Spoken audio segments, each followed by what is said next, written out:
Hello. So today I'm going to be doing my part 2 of my look into Jupiter in Pisces. And my plan for this one is that I'm going to look at some charts of some famous people who have Jupiter in Pisces placed in such a way that it's more has more of a personal influence because Jupiter is more of, it's not, as you go to the more outer planets, it's more generational. They don't have quite a personal influence because if you're born in a Jupiter Pisces year, everybody born that year around that time is going to have Jupiter in Pisces. It's not doesn't really say things that are so specifically unique to you as an individual. However, if you have, let's say, Jupiter in Pisces conjunct your sun, ascendant, or moon, then that Jupiter in Pisces is going to have a much more individual, personal kind of influence because it's conjunct the big three of the important kind of, you know, the two luminaries in the ascendant, right? It's also, if it's not conjunct, but it's making a perfect aspect to one of those three, I would consider that to be relevant as well, as you will see in some of my examples as I go here. So I'm not going to waste any time here. I'm just going to get right into it and cruise through some astrology websites and some Wikipedia articles and stuff like that and show you guys what I'm talking about. And the point here is not just to look at Jupiter and Pisces people, but by looking at these examples, we'll have an understanding of what Jupiter and Pisces means by sort of seeing it in action in the natal chart. So let's go. So here I am on astrocharts.com looking at the chart of Rick Rubin, who is a music producer who started off he was one of the guys who was instrumental in popularizing hip hop, bringing hip hop music to the mainstream in the 80s, producing records for people like Tila Rock, Run DMC, the Beastie Boys. I think he did LL Cool J as well. And if you are familiar with any of these 80s hip hop groups and so it was a very different sound at that time. But that kind of sound of 80s hip hop was very much influenced by Rick Rubin's production style. He went on to do work for other groups such as Slayer, heavy metal, so very different. Then he eventually went on to produce even a record for Johnny Cash. So there's quite a range here. If we go to the astrology, before I get too much into that, if we go to the astrology, he's got Sun and Jupiter in Pisces, although they're not perfectly conjunct. If we go down here, if you see, Sun is at 19 degrees Pisces, Jupiter's at 24 degrees Pisces, so it's about a 5-degree orb. So this is actually an interesting example because if we look at the idea of combustion, when a planet is that close to the sun, normally we would say that it's damaged or the proximity to the sun is not good for it because the sun is so bright, it's overpowering the planet, basically. It's burning it out. But when a planet is in its own domicile or in its own exaltation as well, then it's said to be protected from the rays of the sun because it's in its home sign, right? So this is a great example of this in action because Rick Rubin has, as you can see, Sun conjunct Jupiter. It's not a Cazimi, but it's because it's in its own sign. Jupiter is protected from the harmful rays of the sun, so it's actually quite a strong Jupiter. And not only that, because of its proximity to the sun, Rick Rubin becomes a very Jupiter and Pisces kind of character, I would say, and a good example of what Jupiter and Pisces looks like. So if we go to his Wikipedia page here, you can see the visage of the look of Rick Rubin. This is Rick Rubin in 2006. He has a massive beard. He looks like he's some sort of like new age meditation guru or something. Like, just looking at this guy, you may not expect that he's a producer of hip hop records. Um, but he looks a little bit like, I'm thinking Jupiter and Pisces, like some sort of like bearded merman emerging out of the seas with his like trident in hand, maybe ready to, or like with Zeus, maybe he's gonna cast some like lightning bolts or something to smite the non-believers, like, or like, I don't know, like maybe this is like, it's kind of funny. It's like the classic, like, white guy with a big beard. It sort of looks, maybe he's some people's idea of what like God would look like in the illustrations or something. I think it's kind of funny, anyways. But it's like so Jupiter though. Like, that's like, this guy is so Jupiter. Like, look at him. And I think one of the principles here is that, like, so not only did he do, like I said, all these hip hop acts, like Public Enemy is in there as well.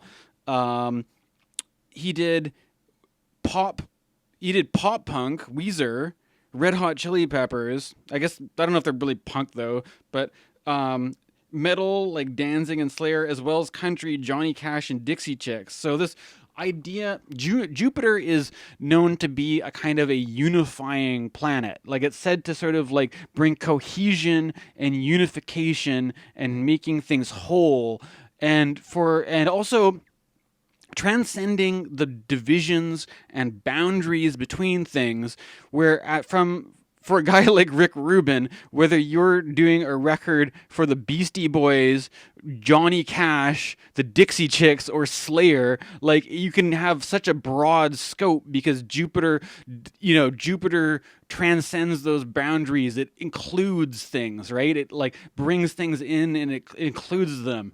And so that's why I thought Rick Rubin would be a particularly good person to look at for this. If you look at his little info here, it says he's also known as the Loudness King.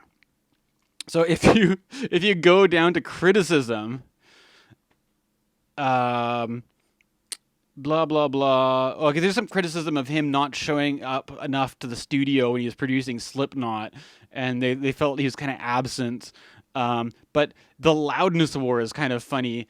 I don't know if you're familiar with music at all, but there's a production technique called compression, which is basically compression eliminates the dynamics of audio, the range of quiet and loud, and basically squishes it so that everything comes out really loud.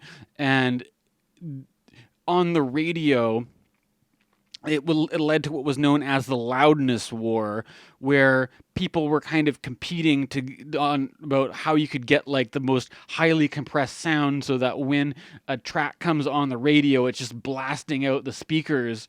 And that kind of crossed over, I suppose, to television and other things like that as well. Rick Rubin has been criticized for contributing to the loudness war, as they say. And they're saying that, like, they're giving some examples of Californication by the Red Hot Chili Peppers was criticized for excessive compression and distortion. And they said that it suffered from so much digital clipping that even non-audiophile consumers complained about it. And they give some other examples of a Metallica album and a Black Sabbath album where, like, that's like one of the faults of Rick Rubin is that his style has been to compress the shit out of everything, basically, and it doesn't always, it might sound loud when you're playing it out of your little radio, but it doesn't make for the best audio quality. But I think, like, that could be, again, if you go back to his natal chart, it could be a sign of what happens when the Sun and Jupiter are conjunct, maybe. That Jupiter, one of the qualities of Jupiter is that it blows things up. It like grows things. It makes them bigger. So it's like there's an attempt when you're producing pop music to make all the records all the singles, all the records you're making sound as big as possible. And like, like, look at this again. Look at this beard here. Like he wants. It's like Rick Rubin is like, it's like bringing this kind of like massive sound, and he's got this massive beard. And he's this big guy. It's like this is really strong Jupiter vibes coming from Rick Rubin here. I should also point out that for people who are not familiar with Rick Rubin, he recently did a documentary series with Paul McCartney, and you can watch it on Disney Plus, where he sits down with Paul McCartney and they go over a bunch of Beatles songs and talk about the history of the Beatles and Paul's whatever stories and stuff like that. And it's an interesting dynamic because Paul McCartney is a Gemini, right? And so you got they're both mutable signs, but there's the mutable signs are ruled by Gemini and Jupiter respectively. So you got Gemini, Virgo, both Mercury signs, Jupiter, Sagittarius, both, Pisces, Sagittarius, both Jupiter signs.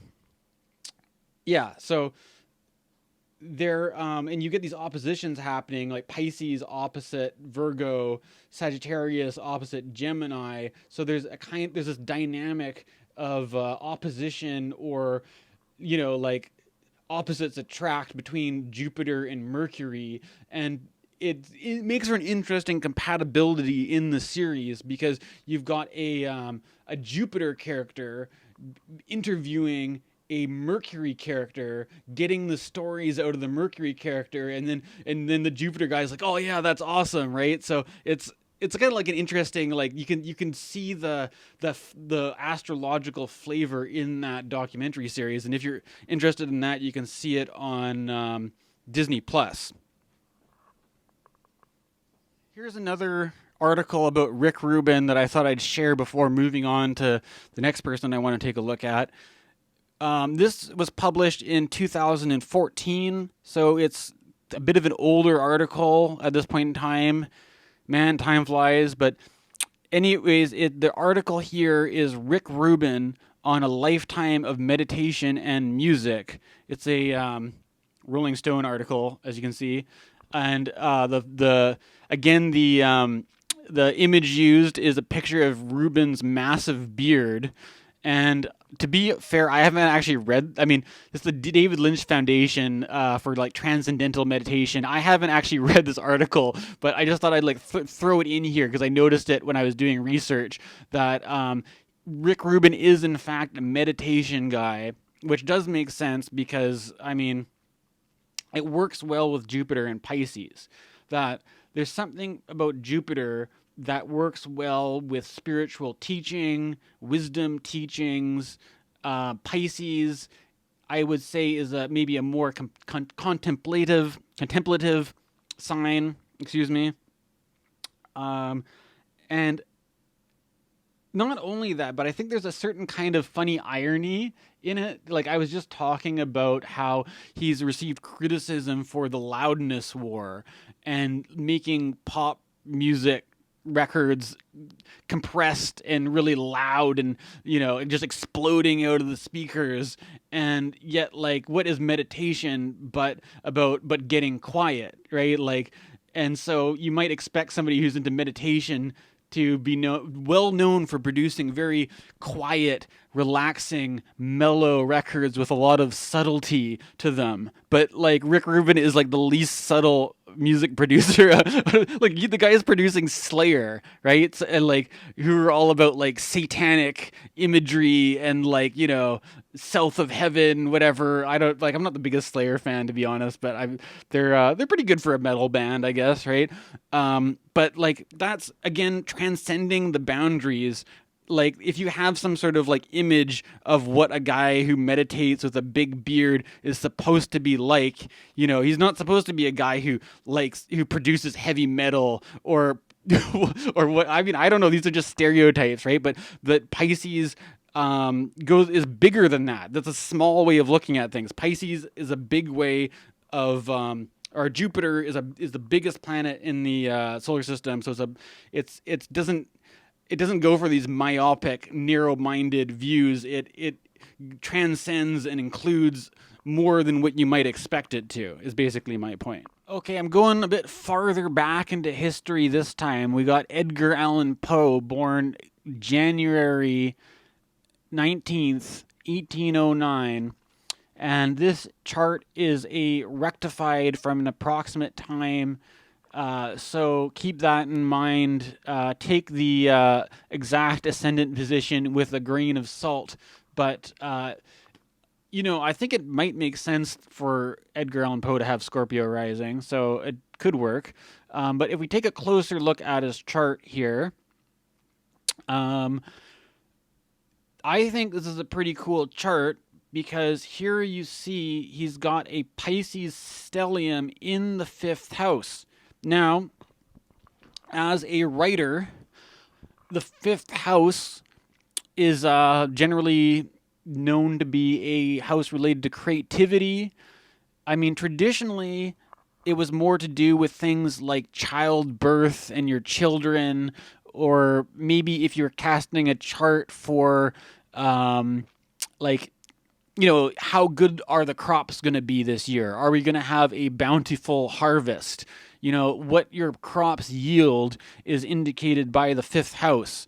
And so if you can apply that basically to being a producer of works, whether you're an artist, a musician, a writer, or maybe you make pottery, who knows, anything, right? Like whatever you create, whatever you make, whatever is the fruits of your labor, I would say, is relevant for the 5th house. And it's also the 5th house is kind of like having fun. It's the spirit of play in action.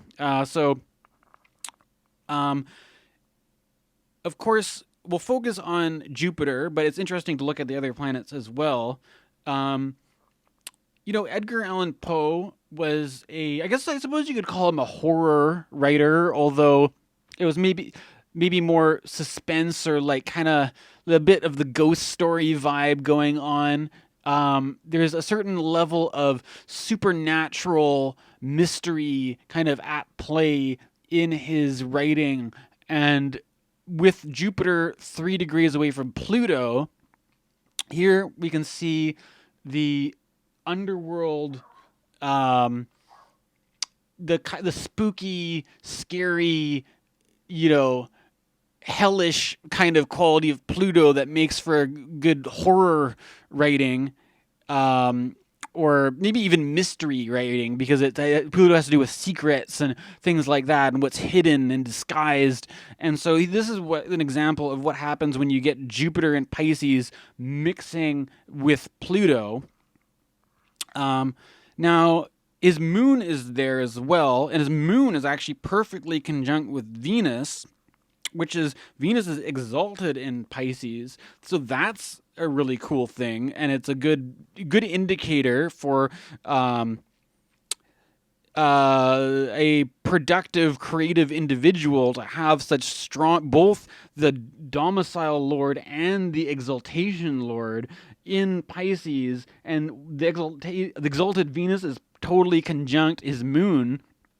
Like, this is a very, very strong Pisces vibes coming through with Edgar Allan Poe here, having both Venus and Jupiter and his moon there. So that's why I thought he'd be a good guy to include, because it's you can really see that influence, that kind of that it's. I mean, I think water has a certain kind of like mystical, supernatural, intuitive kind of flavor to it that you wouldn't see maybe from not in the same way from like an air sign or an earth sign or something like that really. So this is a very water heavy chart with that 4-planet stellium in Pisces, right? Yeah, I don't know. So I'll move on to the next one now. The next person I'm looking at is Frank Sinatra. This chart has a Rodin rating of A, so we can be fairly confident that the ascendant time is accurate. Just as an introduction, I grew up, my dad, who passed away a number of years ago, he played in a jazz band, so I had a lot of exposure to jazz growing up. And one of his good buddies, who also unfortunately passed away, a few years after he did, was a friend who played music with him, and he kind of specialized in doing Frank Sinatra covers. He would actually have a solo act where he would do like a whole set called Frankly Yours, and he would just do nothing but Frank Sinatra songs and just specialize in that Sinatra crooner kind of style. So from my own parents and their family friends, I've had a lot of like Sinatra and jazz influence in my life. And so I'm fairly familiar with Sinatra. I'm not like the biggest fan. It's not like I listen to Sinatra all the time myself, but the influence has been there. And if we look at his chart, you can see. Well, let's just go. Like I usually use whole sign houses, so we'll start with this one. Similar stuff going on with the last one we looked at, in the sense that both the moon and Jupiter are here in Pisces. He doesn't have that Venus in Pisces the same way that Poe did. There's probably he doesn't have Pluto there as well, because he's not born in the 1809. He's born about a century after Edgar Allan Poe. But so that's an example here. Sinatra actually has Jupiter conjunct Chiron, the wounded healer. So there's something to do with the wounding, but then also this sort of like generous, flamboyant thing that kind of works for like he's a kind of. I was trying to think of like how to describe this.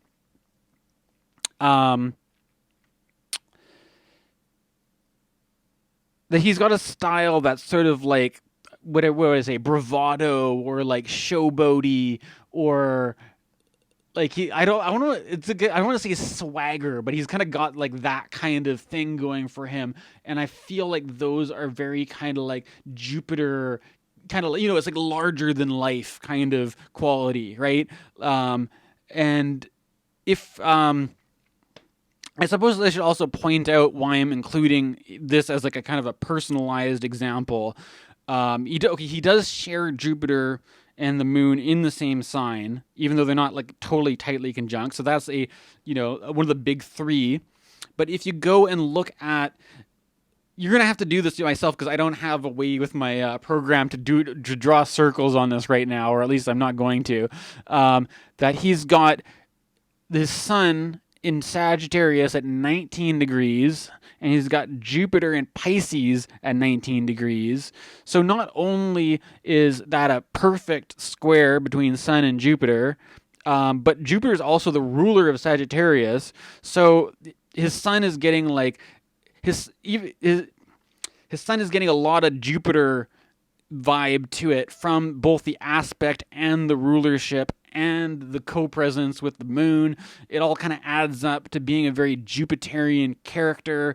And if you're familiar with Sinatra's music and his character, I shouldn't need to do too much kind of explaining what Sinatra is all about, because he's such a well-known guy. Hopefully you kind of get that impression. Anyways, I was also thinking though that I'm not going to do too deep of analysis, but in the whole sign message, it's a sixth house, but his ascendant is at 28 degrees. So it's like he's just on the verge of having a Scorpio ascendant, which would, if you're doing a whole sign, it would be even more like that Poe chart that we looked at before. If we go to Placidus, though, wait for my thing to load here. If you use Placidus, then Jupiter is in the fifth house, which does work for, being a prolific creator and all that kind of stuff. But then you've got, I don't really like Placidus because then it puts the moon on the cusp on the other side, and it's like I like the clean simplicity and streamlined elegance of just going with a classic traditional whole sign method. This, to me, Placidus feels a bit kind of like a little bit more cluttered, and that's just my style of doing astrology, though. But I mean, sometimes I like to look at Placidus. I haven't completely given it up, and I just thought I'd throw that in there in case there's any Placidus fans out there who wanted to see that fifth house Jupiter with Sinatra. In my next example here, I'm looking at the famous Scottish psychiatrist. I mean, I don't even know if I should call him a psychiatrist. Radical Scottish psychiatrist, R.D. Laing. Now, it's a good thing that we've got a double A Rodden rating on this one, and I'll show you why. Let's look at his chart here.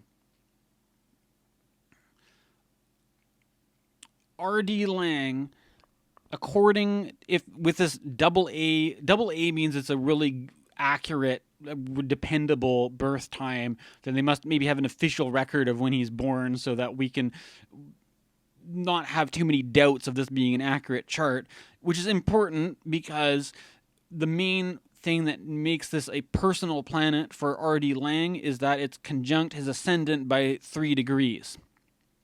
It's also retrograde as well, which is interesting. And it's actually an interesting chart because he's also got Uranus conjunct the ascendant, but Uranus is in Aries.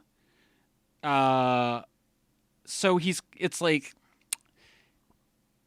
kind of got a bit of a Jupiter-Uranus kind of guy, but it's an out-of-the-sign conjunction.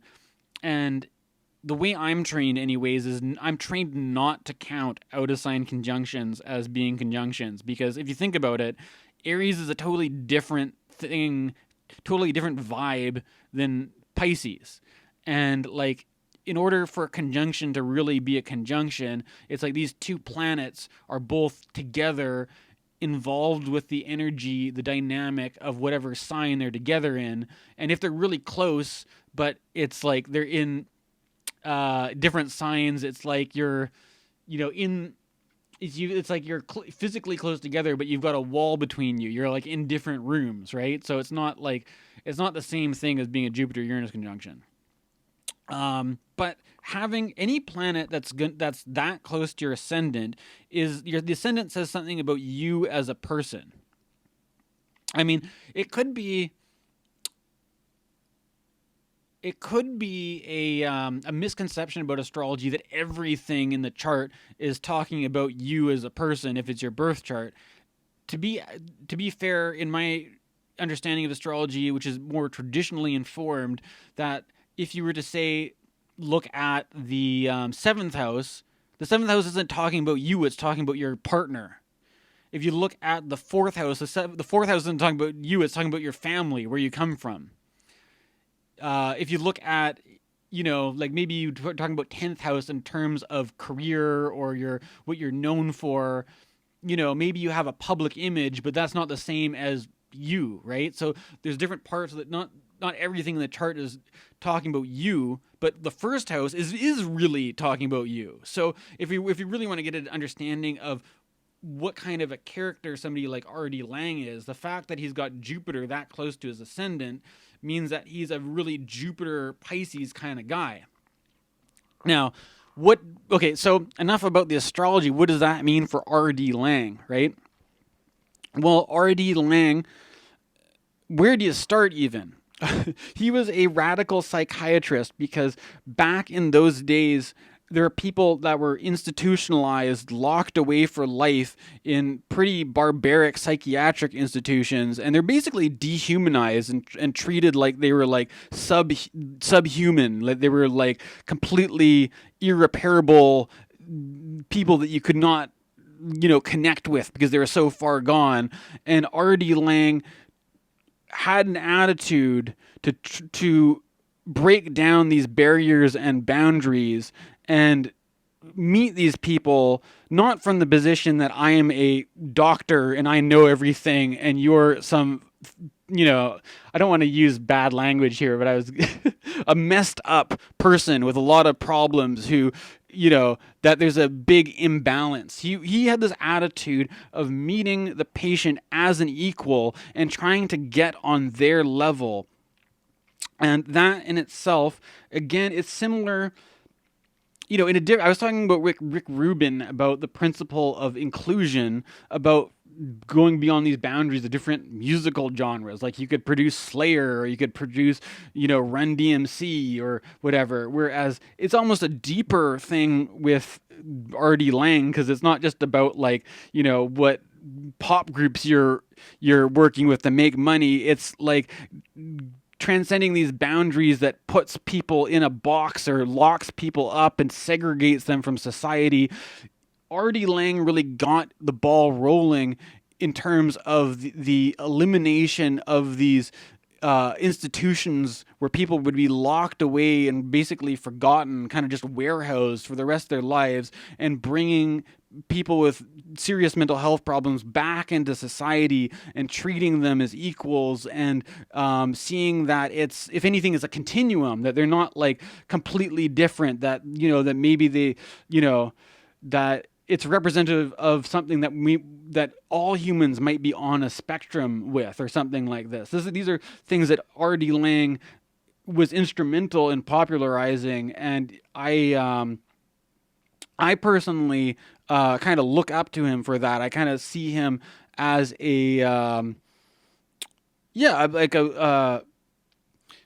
major voice in that movement. Now, I have heard from people who knew him personally that apparently he got a pretty big ego. He did become a bit of he was a bit of a rock star, in a way. Like if any psychiatrist could be popular to the extent of being a rock star, maybe Jung built up that popularity, as well. But when R.D. Laing was popular, he was controversial. He was making waves in a different kind of way, and I think it kind of went to his head a little bit. And he sort of had this attitude of who do you think you're talking to? I'm R.D. Laing, I'm the famous Scottish psychiatrist. It's that he kind of got a ego trip because of it. Some people might accuse him. That could also be, that could be a side effect. Again, I mean, it's not that it's not that any of the astrology is causing this, but it's an indicator, right? Since Jupiter is such it's the biggest planet in the solar system, because it's got this kind of grandiose quality to it. When it's conjunct the ascendant, that grandiosity could come across as a kind of inflation, where the person thinks they're really hot shit and that they're really that could have something to do with it in R.D. Laing's case.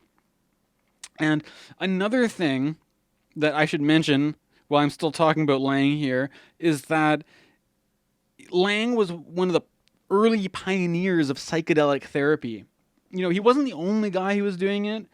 Ram Dass, or Richard Albert was his original name, was another example of one of the early adopters in the 60s of LSD and using it in a therapeutic context. But R.D. Laing, in a way, was a bit different than Ram Dass or Richard Albert, Dick Albert. Ram Dass was doing it out of Harvard, and as far as I'm aware, it was kind of just getting together with other kind of well-educated Harvard people, and having kind of the elite members of society kind of getting together and having these early acid sessions. There was really kind of an upper class kind of guy, whereas R.D. Laing was using psychedelics to treat people with severe mental illness in a way that is still, could possibly still be considered controversial today. I mean, people are talking about, magic mushrooms as being a kind of a miracle remedy for depression and such. But I mean, your run-of-the-mill depression is in an entirely different ballpark, I would say, than somebody who is has a schizophrenia diagnosis and stuff like that. And from what I understand about R.D. Laing, like R.D. Laing wasn't like he was giving acid to people who we may not think it's a very good idea to give acid to in the name of therapy, and being very controversial about that. I actually went to a lecture for this guy named Andrew Feldmar, who lives in Vancouver, who was a good friend of R.D. Laing, and he. In his lecture, it was like the dangers of taking R.D. Laing seriously, and he had some good stories about tripping out on acid with R.D. Laing, and what to make of those experiences and the kind of things that came up and stuff like that. And so it was interesting to hear like firsthand accounts of that from one of his own friends, giving a talk. If you look up Andrew Feldmar on YouTube, you can get some. You can watch some of his lectures. I think they're probably similar material discussed in those YouTube lectures to what I saw him talk about live. This was a few years ago, way before the pandemic, of course. My point in bringing up this stuff about psychedelic therapy, though, is that I think that Pisces, as a sign, there are some signs which may be considered more psychedelic than others, and I think Pisces, being the sort of like watery nocturnal sign, combined like water is already about more of like the intuition, the emotions, stuff like that, and then when you bring Jupiter in, it brings like the Jupiter as a ruler, it has this expansive quality. So there's a kind of like the expansion of the intuition, the expansion, bringing awareness to the subconscious, expanding the limits of your perception, and that is a very psychedelic kind of quality, and that's why I associate Jupiter in Pisces as being specifically a very psychedelic kind of placement, and that is why I think R.D. Laing is a useful person to look at in understanding what Jupiter in Pisces means. You can see some pictures of the guy. I wonder if I can I don't know. I don't want to. Oh, let's see. Just look up pictures of R.D. Laing. Let's go images. I'm thinking about this picture, with all the crazy patterns and stuff like this. I don't know how about they did a movie recently with David Tennant playing him, but I don't know, unless you're into this kind of subject matter that I'm talking about. I don't know. Oh, this is not very. I don't know how many people are really that familiar with Laing these days compared to, back when he was alive, let's say. But he was a major figure in the 1960s psychedelic movement. And, honestly, I think, these days when you think about, acid culture, we think about, Terrence McKenna, who else? People like that, right? But R.D. Laing to me seems to be kind of forgotten, but he did as much for psychedelic culture as any of these other guys. I feel like he's been a kind of a forgotten character that we need. That I think we should bring. I admire the guy. I think I recommend reading his books, Politics of Experience, The Divided Self. Check him out if you haven't. That's my recommendation, anyways.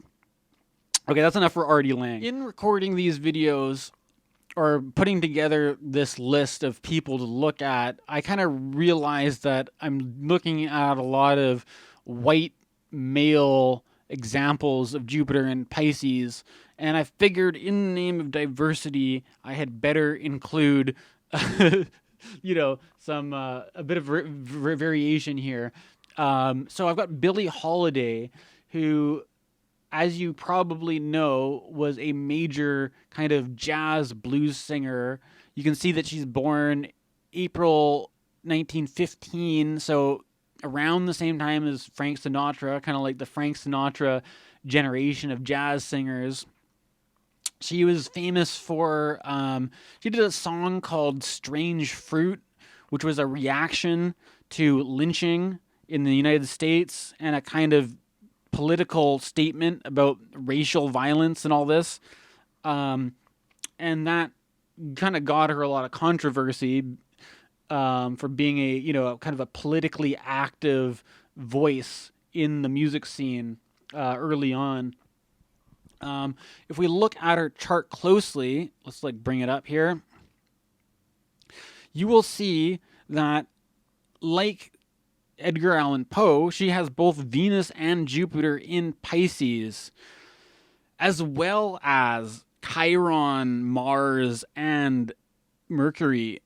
So that is one hell of a lineup. I mean, if you Chiron, it's an asteroid. It's not like a traditional planet. But so if you can take Chiron out, she's still got a stack of a stellium in Pisces. But I think I like using Chiron, and I think that if you factor in that Mars Chiron conjunction, and you take into consideration what I was just talking about with Strange Fruit and her speaking out against racism and all that in the United States, that that kind of militant kind of Mars combined with the kind of the wounding of Chiron, and the fact that she's a blues singer too, right? Like that kind of watery emotionality, and then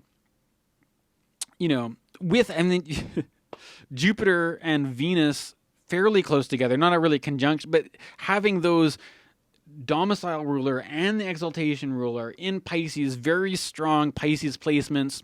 But I'm not sure if it's not quite a good example of what I was saying with the other guys that I included, because it's not quite as personal. If you look at her big three, she's got ascendant in Aquarius, so that's ruled by Saturn. She's got moon in a Saturn-ruled 12th house. She's got her sun in Aries, which is in total, when it's just one sign over like that, we call it aversion in traditional astrology. So there's not really any connection going on between this massive Pisces stellium and her big three. So, I was originally not going to include her because it's not really it's not an example of what I set out to do with this video. But I was a little bit like, I've got too many white guys.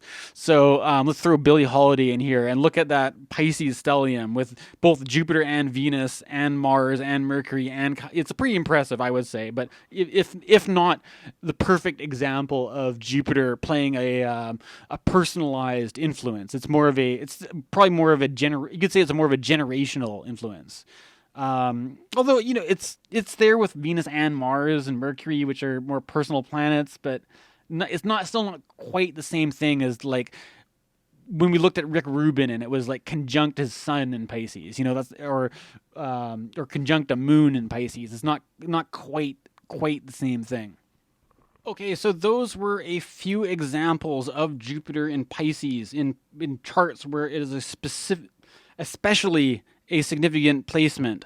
In my research, I've made a big list of a whole bunch of people here that have it, and I figure I'll just kind of, without having this list go to waste, I'll read out a bit of it and maybe select some specific names of people you may know. Okay, so Amber Heard, she used to be married to Musk. Lady Gaga, Kit Harington from Game of Thrones. I've never watched Game of Thrones. Also, Kit Harington is like my age, which is funny, pretty much. Quentin Tarantino, Bob Odenkirk, Shia LaBeouf. I don't know if I'm saying his name right, but he's another 86er. Lindsay Lohan, another 86er. Joaquin Phoenix, David Fincher, director of Fight Club and I don't know, other movies. Lena Dunham, famous female comedian. Jimmy Fallon, late night talk show host. Emilio Estevez. Wesley Snipes. From Blade, Vampire Hunter movie. Gabriel Byrne, the guy who is the dad in Hereditary, and he's also in The Usual Suspects. Orson Welles, famous actor. Or is he a writer? Well, Orson Welles did War of the Worlds. I'm mixing him up. Yeah. Jon Stewart from The Daily Show. Victoria Beckham. I'm not going to look at her whole chart right now, but I noted that she has Jupiter and Venus in Pisces conjunct her midheaven. So that's a nice placement for being rich and famous if you've got both Jupiter and Pisces well dignified conjunct your midheaven. Like, Dave Foley from Kids in the Hall. Canadian comedy, represent. Steven Soderbergh. Leonardo DiCaprio. Kurt Russell. Demi Moore. Robert Pattinson. Amanda Bynes. Drew Barrymore also has a pretty stacked... I was almost going to include Drew Barrymore. She's got Jupiter, Venus, Sun, and Pisces. So that she applies for somebody who has these Pisces, Jupiter things very personalized. I'm not even really that big of a Drew Barrymore fan, so I'm not really sure what I would say about her. But I mean, she's very, very Piscean kind of person. Strong Jupiter and Pisces. Steve Carell from The Office. Jodie Foster. Tommy Hilfiger. Famous fashion label guy. Deb Holding. I have an astrology book from her. She's a famous astrologer. Abraham Lincoln. Good old Abe. Like, that's one you could do because, Abe Lincoln, I'm not as up on my American history, but if he's got Jupiter conjunct Pluto in Pisces, and that could be an interesting one to take a closer look on. Jack Layton, who's a NDP leader who passed away in 2011. Roger Moore, James Bond actor.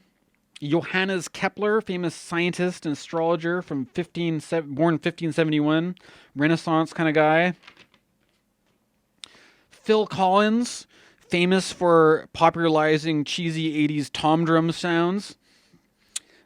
Tina Turner, one of the guys from Metallica, plays guitar.